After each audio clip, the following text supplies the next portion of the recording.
Hello and welcome to another Back to Jerusalem podcast. I'm Eugene Bach, your host for this time, and I'm coming to you live on delay from somewhere within the borders of Sweden. But it's not Sweden that we're focused on today. It's actually a friend that I met when I was in Iraq this year. I think it was this year. Where we were able to touch base and spend some time together. And I just got a message this morning from Iraq with an urgent message that I wanted to share with you, our listeners. Today on the line, I have a friend from a group that's called Mokimi from the Netherlands that is in Iraq right now. Thank you so much for joining us.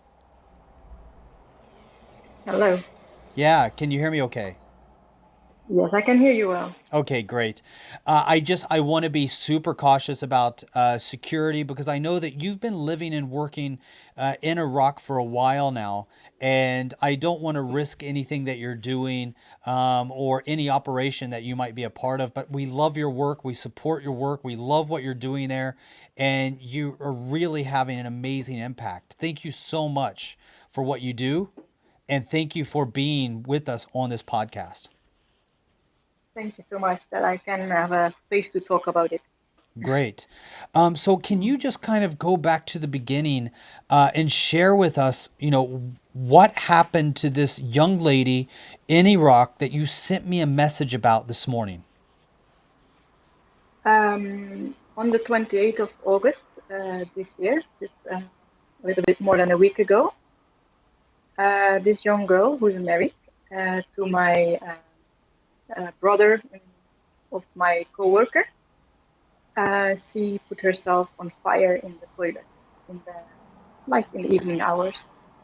Um, as we hear back from last week when she was in hospital, she said she had been disturbed by spirits that force her or tell her to put herself on fire in the recent years. And this was the third time that she had this incident, and she couldn't refuse. And then she found herself outside in the toilet with kerosene and a lighter, and Ah. she was on fire.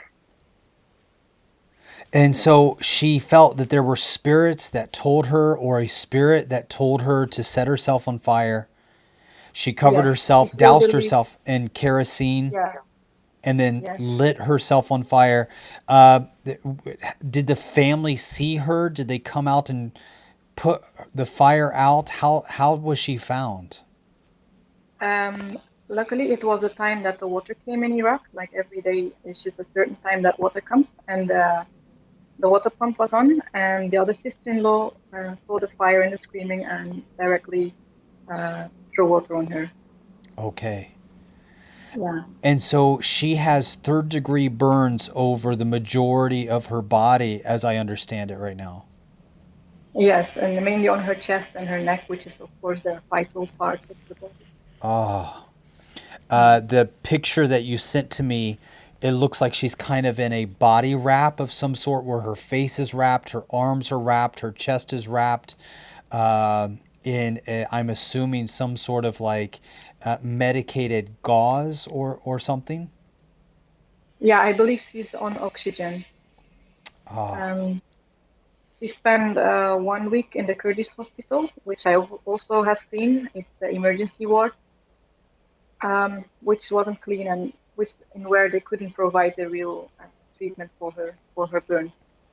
so, Also the yes, yeah. So from what I understand, they had a burn unit or something like a burn unit, but if I understood your message correctly, that burn unit had been converted to an emergency location for COVID-19 patients. yes, that's what they told us. Yes. Wow. Were you able to see her at all when she was still in Kurdistan?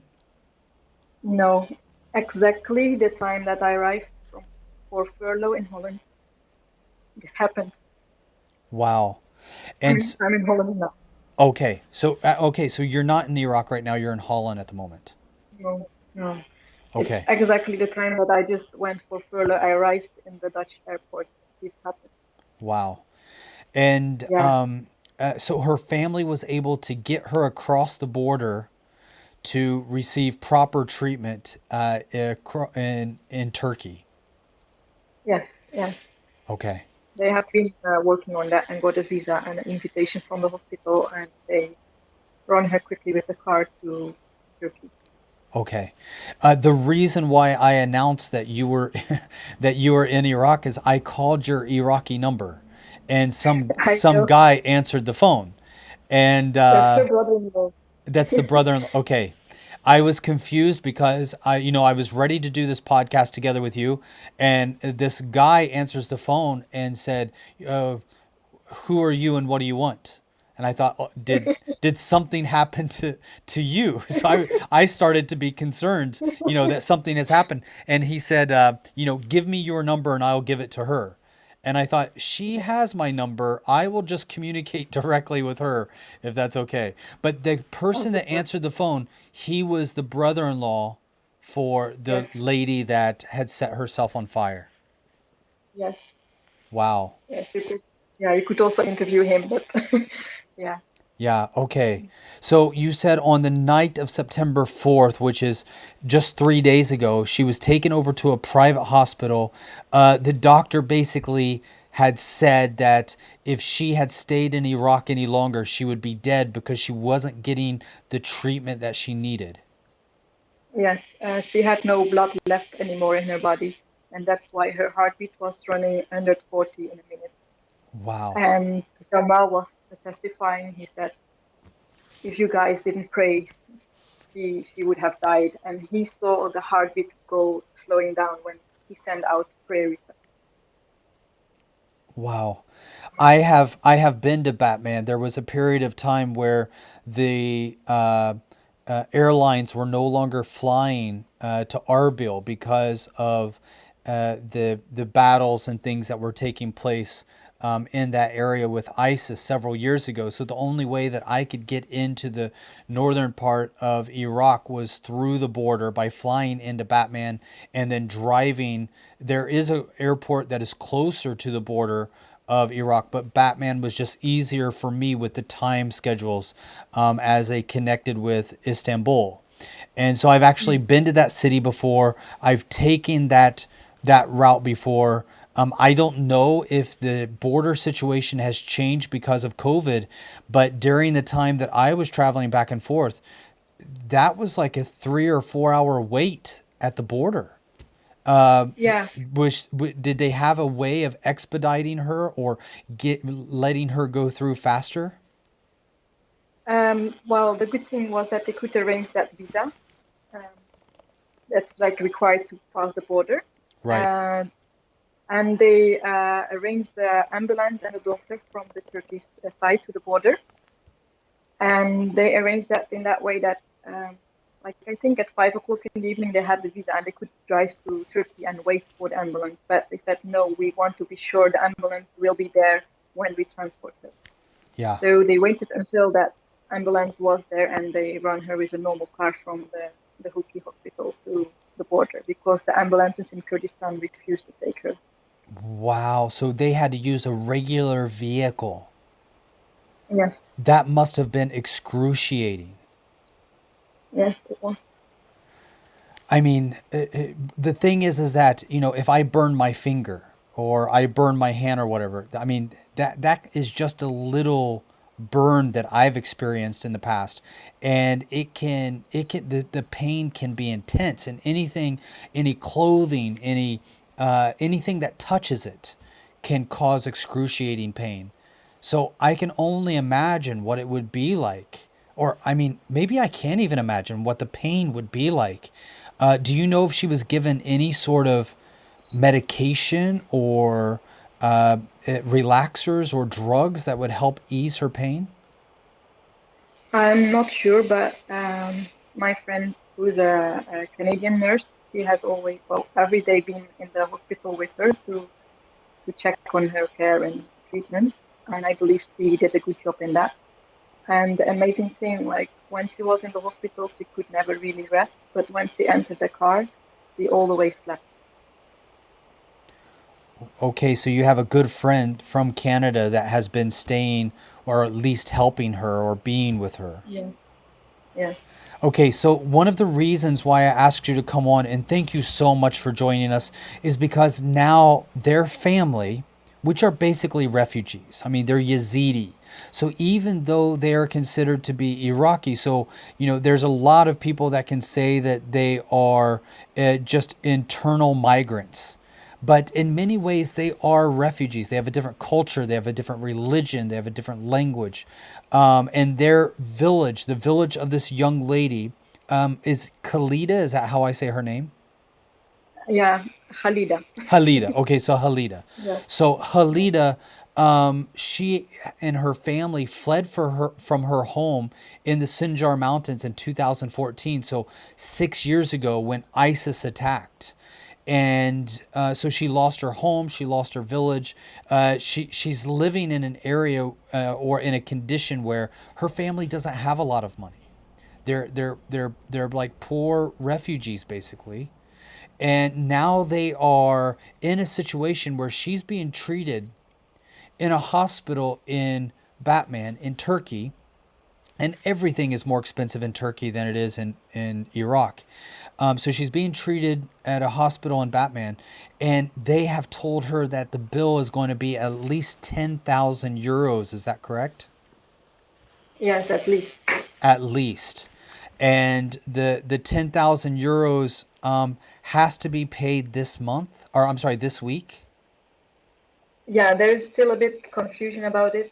They can play around with the families and getting more money before the treatment even is given.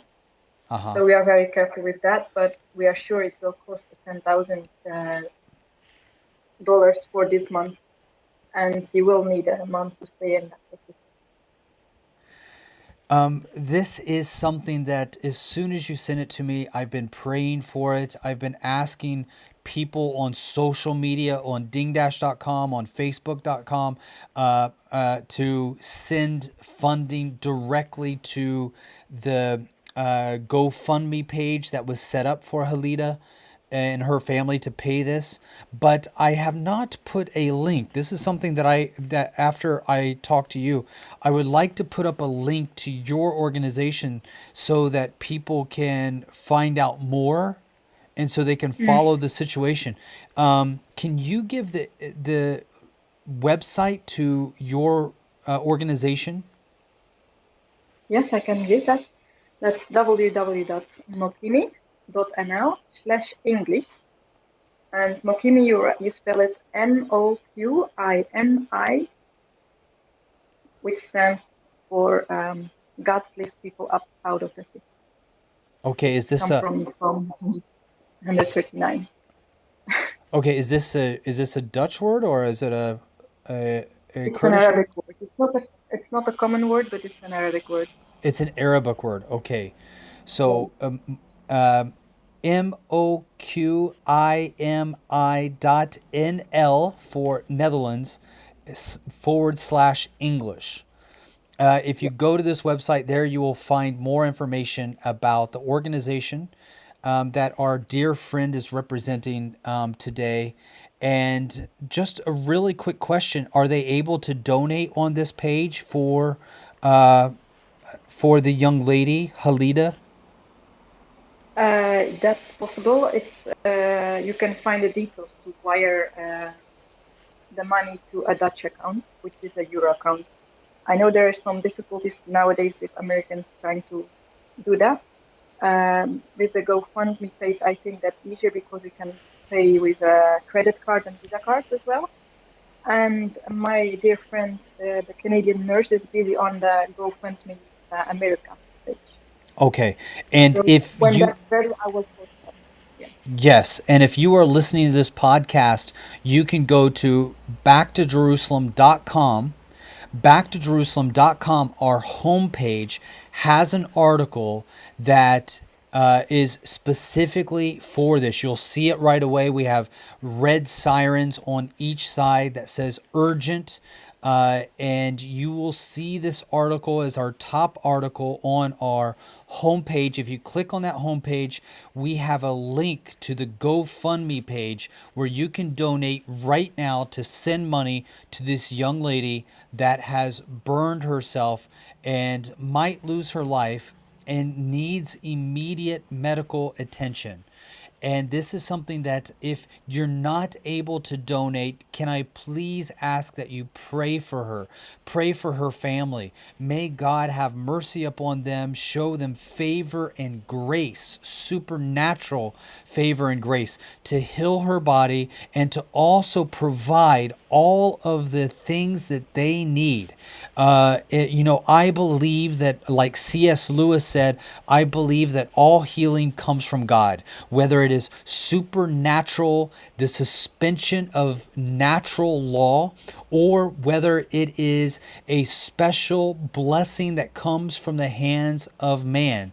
The understanding of man in the medical field is something that God has blessed as well. And so any healing that we get in a hospital type setting, I believe is also from God. And in this situation, this young lady I know has been tormented. I mean, she said that it was a spirit that came to her.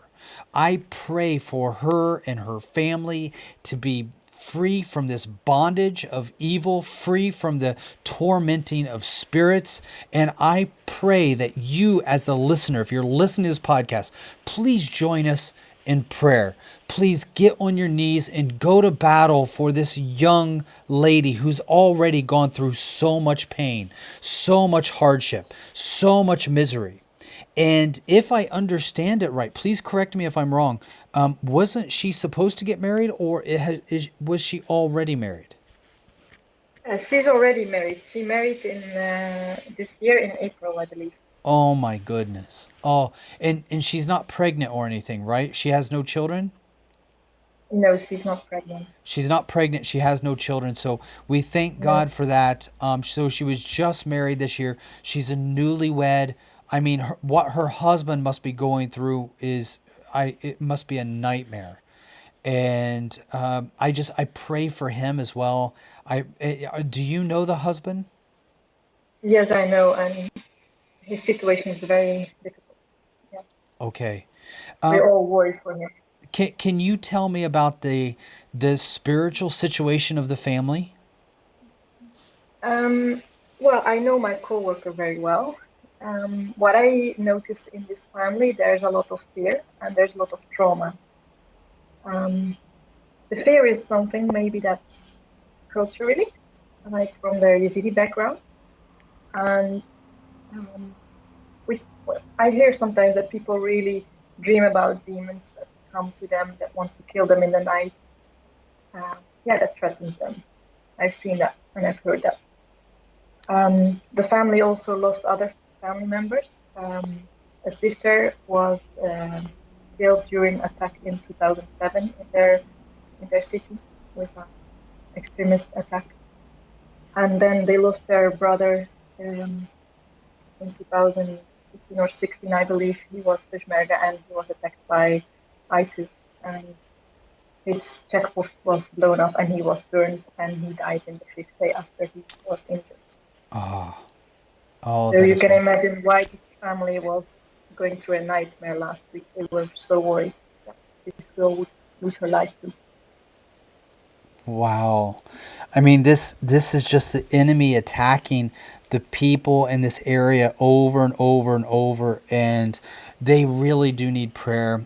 And not only just them and their family, we would like to also ask our listeners to pray for you and the amazing work that you're doing. I want to thank you so much for coming onto this podcast, sharing with us. Again, if you are listening to this podcast and you have any way of giving, this is B2J gets this. You don't have to donate anything to Back to Jerusalem at all. We want to direct the fundings directly to Mochimi and the GoFundMe page. Again, if you want to donate to the GoFundMe page, go to backtojerusalem.com. And there we have an article on our homepage. You do not donate to Back to Jerusalem. You donate directly to the GoFundMe page. There's a donate button there. You push on the donate button, it will take you automatically to the GoFundMe page. Or I would highly encourage you to go to mochimi.nl/English /English. That's www.moqimi.nl/English. Thank you so much for joining us and sharing with us about this tragic situation. We will be praying for you and praying for this dear sister as well. Thank you so much. God bless you. God bless you. And I want to thank you for